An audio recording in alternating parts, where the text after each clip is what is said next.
आपका इल्जाम है, इस देश में कई बड़े लोग हैं जो इल्जाम लगाते हैं और फिर कोर्ट जाते हैं। आप कोर्ट गए इस इल्जाम को लेकर? नहीं, मैं किस इल्जाम के खिलाफ कोर्ट जाऊं? नहीं, तो आप इसको लेकर आपने रखा ये बात जो आप हमें बता रहे हैं? मैं तो इसका बेस बताइए। मैं तो जनता को कोर्ट समझ रहा हूं, जनता के सामने रखा है मैंने, बार-बार रखता रहा हूं। मुझे कनेक्ट मैं ये करके कहता हूं कि सिर्फ हेमंत करकरे और उनकी टीम उसमें शहीद क्यों हुई, मुझे ये बताइए। बाकी बंबई को क्या नुकसान पहुंचाया उन आतंकवादियों ने?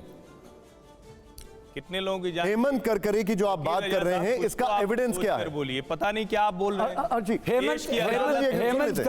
हेमंत करकरे शहीद, हेमंत करकरे अपने देश के लिए शहीद हुए।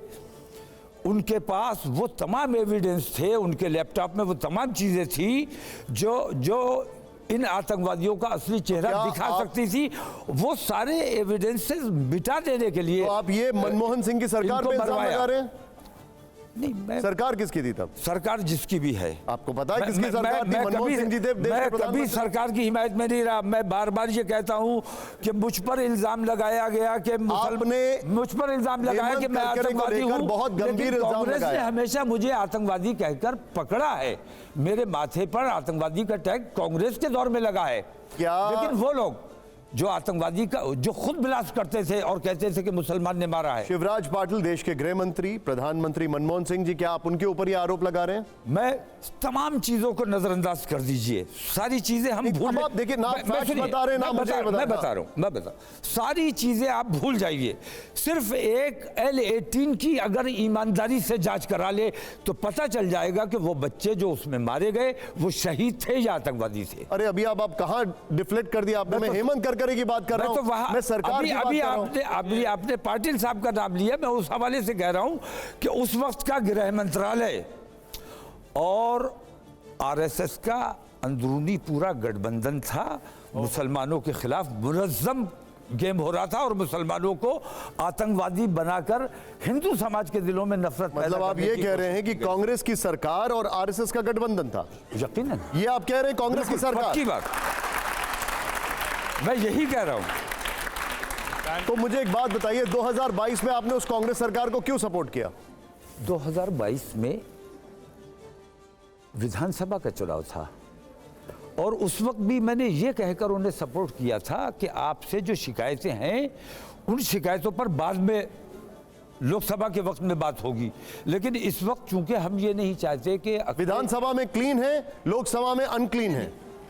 मेरी वो तमाम तकरीरें जो मैं उनके मंच से की हैं उनको उठा के देख लीजिए, मैंने कहीं उनका समर्थन नहीं किया है। आप जो टेलीविजन पे बता रहे हैं, आपकी राहुल गांधी जी से बातचीत हुई होगी, कांग्रेस के आला अधिकारियों से बातचीत हुई, आपने उनसे सवाल नहीं पूछा कभी? ये तमाम सवाल पूछे। क्या जवाब मिला? तमाम सवाल पूछे हैं। और जब 2009 में पहली बार मैंने उनका समर्थन किया है तब उन्होंने मुझसे ये वादा किया था और वादों के अलावा ये वादा किया था कि L-18 की बटला हाउस इनकाउंटर की जांच हमारा सरकार बनने के बाद हमारा पहला काम होगा।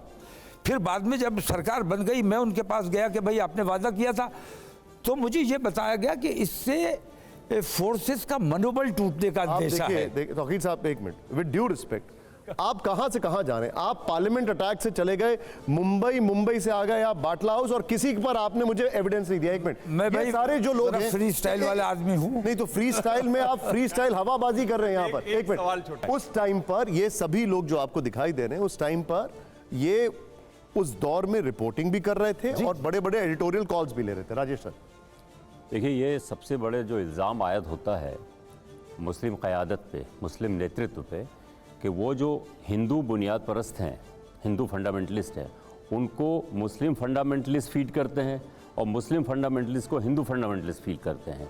इसमें जो मुसलमानों का नेतृत्व है, क़यादत है, उसकी ज़िम्मेदारी आप स्वीकार करते हैं कि आप जो है आग में घी डालने का काम कर रहे हैं या आग को ठंडा करने का काम कर रहे हैं? देखिए, ऐसा है कि मुसलमानों की जितनी तंजीमें हैं, मैं अपने बारे में वजाहत कर दूं कि मैं खालिस अपने मुल्क की बात करता हूं, मैं मुसलमानों की बात नहीं करता हूं। दूसरी बात यह कि जितनी मुस्लिम तंजीमें हैं उनके अपने अपने मामलात हैं, उनके अपने अपने मफादात हैं, वो कहीं ना कहीं दरपर्दा हाथ में लाए हुए हैं। उनकी मजबूरी है कि उन्हें अपने वो तमाम चीज़ें बचा के रखनी है। ईडी का छापा ना पड़ जाए, कहीं हमारी बिल्डिंग पे बुलडोज़र ना चल जाए। अल्हम्दुलिल्लाह मुझे इस किस्म का कोई ख़तरा नहीं, इसलिए मैं बोल पाता हूँ। तो वो लोग जो नहीं बोल पा रहे हैं वो मुसलमानों के कायद नहीं हो सकते। मुसलमानों की क़यादत जितनी तंजीमें हैं तमाम के बारे में मैं ये कह रहा हूँ कि वो ईमानदारी से मुसलमानों की क़यादत और मुसलमानों के मसाइल पर बात नहीं कर रहे हैं। एक मिनट में यहाँ पे आपको रोकता हूँ तो छोटा सा सवाल करूँगा। राष्ट्रीय स्वयंसेवक संघ, उसका डिक्लेयर्ड मोटिव है और मोटो है हिंदू समाज को एकजुट करना है। पूरे हिंदुस्तानियों को एकजुट करने की बात नहीं कहता, हिंदू समाज को एकजुट करने के संघ की बात करता है। आपने अभी जो बात कही वो मुसलमानों ही में ही जो है फिरका वाराना बात हो गई है, तो कि मुसलमानों की क़यादत की जिम्मेदारी है, वो जिम्मेदार नहीं है क्योंकि उनको ईडी का खतरा है और मैं इसलिए कर रहा हूं। तो आप मैं नहीं कर रहा हूं, मैं क़यादत नहीं कर रहा हूं। एकजुट करने की बात कर रहे हैं या मुसलमानों पर ही इल्जाम आयद कर रहे हैं? नहीं, देखिए मैं इत्तेहाद की बात करता हूं और सिर्फ मुसलमानों के इत्तेहाद की बात नहीं करता, मैं हिंदू मुस्लिम एकता की बात करता हूं। और जहां तक मुसलमानों के इत्तेहाद का सवाल है, मैं देवबंद का भी सफ़र किया, मैंने नदवे का भी सफ़र किया, हर तमाम तंजीमों के सरबराहों से मुलाकात की मैंने और सबको ये मैसेज दिया कि आप जब तक बटे रहोगे, बिखरे रहोगे, इसी तरह जलील रहोगे, आप मुत्तहिद हो जाओगे तो हमारे हिंदू भाई भी हमारे साथ दोस्ती का हाथ बढ़ाएंगे। आप भी यही कह रहे हैं कि बटोगे तो कटोगे? आप भी यही कह रहे हैं बटोगे तो कटोगे? मैं तमाम मुसलमानों से ये बात कह रहा हूँ। और बटोगे कटोगे हमारे योगी जी ने कहा है, यहाँ से दिल्ली का नहीं है ये। नहीं तो आप भी तो यही मेरा मानना ये है कि योगी जी ने ये बात वाकई मुसलमानों ही के लिए कही है, क्योंकि उन्होंने कहा कि एक रहोगे तो सेफ रहोगे,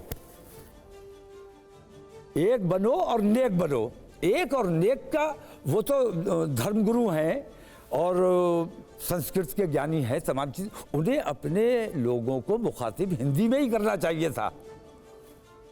उन्होंने ये महसूस किया, किन्होंने? मुख्यमंत्री उत्तर प्रदेश ने, उन्होंने ये महसूस किया कि हिंदुस्तान में, बल्कि उत्तर प्रदेश में ख़ास तौर से, ये ज़ॉम्बीज़ जो पैदा हो गए हैं, भस्मासुर जो पैदा हो गए, बनाए इन्हीं लोगों ने हैं। ये भस्मासुर कहीं भी घुस जाते हैं, किसी की दुकान लूट लेते हैं, किसी के घर पे चढ़ जाते हैं, तो ये इनको किसी तरह कंट्रोल किया जाए। लेकिन वो कंट्रोल में इसलिए नहीं आते हैं क्योंकि हिंदू नाराज़ ना हो जाए उन पर कंट्रोल बनाने से। तो उन्होंने मुसलमानों से कहा है, मुसलमानों का नाम इसलिए नहीं लिया कि मुसलमान हिंदू नाराज हो जाएगा, लेकिन मुसलमानों से कहा है कि एक रहोगे तो नेक रहोगे और बटोगे तो कटोगे। ये ज़ॉम्बीज़ तुम्हें काट डालेगी, ये ज़ॉम्बीज़ तुम्हें मार डालेगी। एक मिनट। मैं पॉजिटिव सोच का आदमी हूं। बहुत पॉजिटिव है। उन्होंने योगी जी के किस संदर्भ में कहा है, मैं अपने संदर्भ में आप इतने पॉजिटिव हैं कि आपने मोदी जी का नारा सफिक्स प्रीफिक्स में लगा दिया और योगी जी का नारा सफिक्स में लगा के मिक्स कर दिया और योगी जी की तारीफ कर दी। समझ में आ गया? मैं तो कह रहा हूं नरेंद्र मोदी जी को भी अपने इस नारे की वजाहत करनी चाहिए। मतलब बटोगे तो कटोगे सही नारा है कि किससे खतरा है आपको? नहीं, आप या थोड़े से मुसलमान जो कमजोर हैं, गरीब हैं, उनसे आपको हिंदुत्व को नेशनल टेलीविजन पर एक बार इस पे क्लैरिटी दे दीजिए। योगी जी का नारा बटोगे तो कटोगे एकदम ठीक है? मैं समर्थन करता हूं। अच्छा, आप समर्थन कर रहे हैं? मैं इत्तेहाद का आदमी हूं। तमाम लोगों को, हिंदू मुसलमानों को एकता दिखानी चाहिए और मुसलमानों में जो बंटवारे हैं उसमें भी योगी जी को ये लगता है कि बटोगे तो कटोगे, मुत्तहिद रहो। संतोष जी। तौकीर रज़ा साहब, अभी आपकी जितनी बातें मैंने सुनी उससे मेरे मन में एक सवाल उठा कि आपसे मैं जानना चाहूँ कि आपकी विचारधारा में और राष्ट्रीय स्वयंसेवक संघ की विचारधारा में कोई फ़र्क है क्या, या दोनों दो पलड़ों पर बराबर के आमने सामने खड़े हुए हैं? आपकी नज़र में आप क्या चाहते हैं और संघ क्या चाहते हैं, समझाएं ज़रा। मेरी विचारधारा में और संघ की विचारधारा में एक बड़ा फ़र्क ये है कि वो हिंदू राष्ट्र की बात करते हैं, हिंदुत्व की बात करते हैं, और मेरा मानना ये है कि मैं सिर्फ मुसलमानों की बात नहीं करता, मैं अपने देश की बात करता हूँ। मैंने बार बार ये बात कही है कि वो तमाम लोग जो हिंदुत्व के हिमायती हैं, हिंदू समाज के हितैषी हैं, जैसे मुस्लिम लड़कियों को मुर्तद बनाया जा रहा है और ये मुहिम चलाई जा रही है कि तुम्हें 2 लाख रुपए दिए जाएंगे, 5 लाख दिए जाएंगे, नौकरी दी जाएगी, मुसलमान लड़की लेके आओ। मैं बार बार ये सवाल उठाता हूँ कि ठीक है, हमारे जो कमजोर ईमान के हैं हमें छोड़ के चले जाए, हमें कोई दिक्कत नहीं है। लेकिन उस हिंदू बच्चे का, हिंदू समाज की एक लड़की का उस पर हक था, वो हक उसने अपने हिंदू समाज की बेटी का मारा है। तौकीर साहब, तो हिंदू समाज को नुकसान वो लोग पहुंचा रहे हैं जो हिंदुत्व की तौकीर बात साहब करते हैं। एक मिनट, यहां पर दो क्लैरिटी चाहिए मुझे आपसे। संघ ने तो पहले कभी नहीं कहा कि भारत को हिंदू राष्ट्र बना दे, ऑन रिकॉर्ड मैं आपसे ये बोल रहा हूं, कभी नहीं कहा है, नंबर 1। नंबर 2, अब ये समझ में नहीं आ रहा है, आपके जो बयान आ रहे हैं अभी, उसमें ऐसा लग रहा है कि आप योगी जी की तारीफ कर रहे हैं और मोदी जी से न सिर्फ आप इत्तेफाक नहीं रखते, बल्कि आप उनको, उनका जो भी कहना है उसको आप पूरी तरीके से नजरअंदाज कर रहे हैं, उसको पसंद नहीं करते हैं। ये क्या सेटिंग है? रजनीकांत का डायलॉग है, सेटिंग किया है? नहीं, देखिए, योगी जी से जो उनके गलत काम हैं उनका मैंने विरोध किया है। जो मुझे ठीक लगता है कि ये ठीक है, जैसे कुछ हिंदू समाज के आप मुझे ठीक नहीं, मेरी सुन लीजिए, ये गोरखपुर का वाकया है, आपकी जानकारी में भी होगा। कुछ हिंदू समाज के लोग टोपी लगाकर गाय का गोश्त लेकर मंदिर में रखने जा रहे थे, जो रंगे हाथों पकड़ लिए गए और उनकी पहचान हो गई कि ये मुसलमान नहीं है। योगी जी ने उनके खिलाफ कार्रवाई करवाई। अगर योगी जी चाहते तो उस बात को दबा देते कि नहीं, मुसलमान थे, गाय का गोश्त मुसलमान लेकर जा रहा था। तो जो योगी जी के अच्छे काम हैं, प्रधानमंत्री हमारे अच्छे जो काम करेंगे उनकी तारीफ की जाएगी। हम तो चाहते हैं कि वो एक पक्ष को देखना बंद कर दें। आपको प्रधानमंत्री जी का कौन सा काम अच्छा लगा? हिंदुत्व के प्रधानमंत्री नहीं है, सनातन के प्रधानमंत्री नहीं है, 140 करोड़ हिंदुस्तानियों के प्रधानमंत्री हैं।